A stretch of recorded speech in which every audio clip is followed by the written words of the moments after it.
अस्सलाम वालेकुम dear students.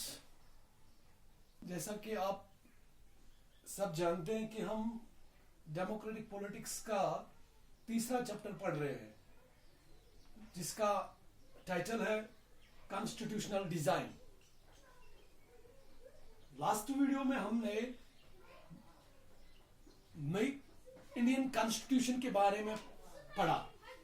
उसमें हमने देखा कि कैसे इंडियन कॉन्स्टिट्यूशन बनी, किस बुनियाद पे बनी, कितना टाइम लगा इंडियन कॉन्स्टिट्यूशन को बनाने में। ये सब हमने कल के वीडियो में जान लिया। जहां तक आज का सवाल है, आज हम role of doctor B R Ambedkar in the making of Indian constitution के बारे में पढ़ेंगे।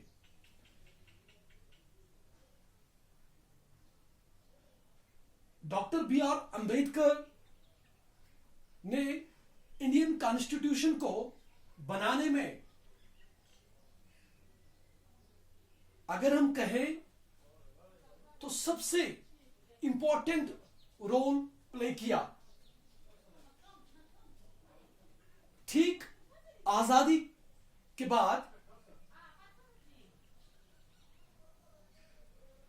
29 अगस्त को, जैसे कि आजादी 15 अगस्त 1947 को हुई, तो उसके 14 दिन बाद 29 अगस्त को कॉन्स्टिट्यूएंट असेंबली ने ड्राफ्टिंग कमेटी फ्रेम की। तो उन्होंने इंडियन कॉन्स्टिट्यूशन को बनाने का काम जो है शुरू किया।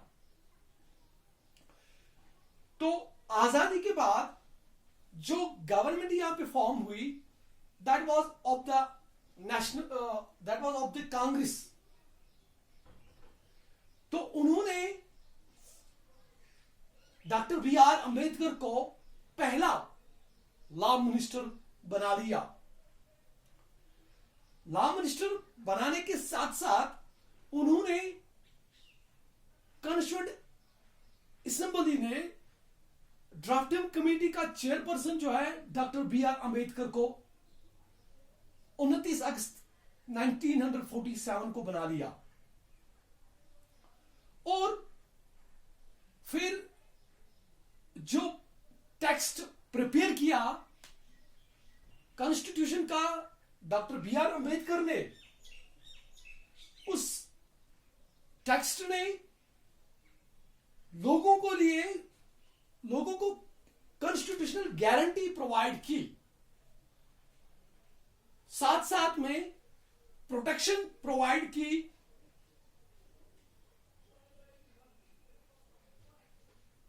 From little up to wider range, जिसमें से अगर हम देखें, चाहे वो इंडिविजुअल राइट्स की बात हो, चाहे वो फ्रीडम ऑफ रिलीजन की बात हो, ये सब डॉक्टर बी आर अंबेडकर ने इंडियन कॉन्स्टिट्यूशन में मेंशन किया है। और डॉक्टर बी आर अंबेडकर ने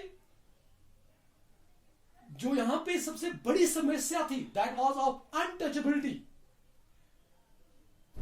अनटचेबिलिटी को उसने एक गैर कानूनी काम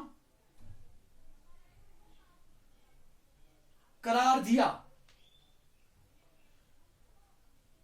और इसके अलावा जो बाकी सारी दूसरी किस्म की डिस्क्रिमिनेशंस हो रही थी हिंदुस्तान में, उनको भी उन्होंने गैर कानूनी करार दिया। जैसे आपने सुना होगा कि यहां पे कास्टिज्म था, अनटचेबिलिटी थी, discrimination on the basis of colour, race, religion, place of birth, ये सब डिस्क्रिमिनेशन यहां पे चल रही थी। लेकिन इनको डॉक्टर बी आर अंबेडकर ने बिल्कुल गैर कानूनी करार दिया। और साथ साथ में डॉक्टर बी आर अम्बेडकर ने औरतों के लिए बहुत बड़ा काम किया। उनको चाहे वो इकोनॉमिक स्टेटस की बात हो, चाहे वो सोशल स्टेटस की बात हो, इसमें उन्होंने औरतों के लिए बहुत ज्यादा काम किया। उन्होंने जो शेड्यूल्ड कास्ट थे, जो शेड्यूल्ड कास्ट है और शेड्यूल्ड ट्राइब्स जो है, इन लोगों के लिए भी उन्होंने बहुत ज्यादा काम किया। जिसमें से उन्होंने क्या किया, उन्होंने कुछ क्लास रखे कॉन्स्टिट्यूशन में, ताकि जो बैकवर्ड क्लास हो या शेड्यूल कास्ट हो या शेड्यूल ट्राइब्स हो, उनको फायदा पहुंचे। और इसके साथ साथ उन्होंने कॉन्स्टिट्यूशनल के, उन्होंने जो कॉन्स्टिट्यूशन को बनाया, उन्होंने इसको फ्लेक्सिबल रखा। फ्लेक्सिबल मतलब विच कैन बी अमेंडेड, ताकि जो भी अगर कोई कानून किसी टाइम पे सख्त लग रहा है तो इसको तोड़ मड़ोड़ दिया जा सके। तो इसलिए इन्होंने इस कॉन्स्टिट्यूशन को क्या रखा, फ्लेक्सिबल रखा, ताकि जरूरत वक्त आने पे या जरूरत के हिसाब से इस कॉन्स्टिट्यूशन को अमेंड किया जा सके।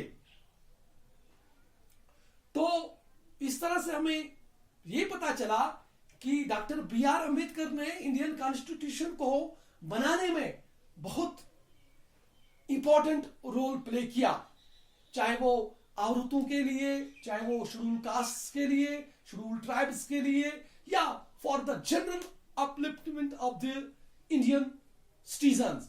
उन सब, इस सब के पीछे डॉक्टर बी आर अम्बेडकर का बहुत बड़ा रोल है।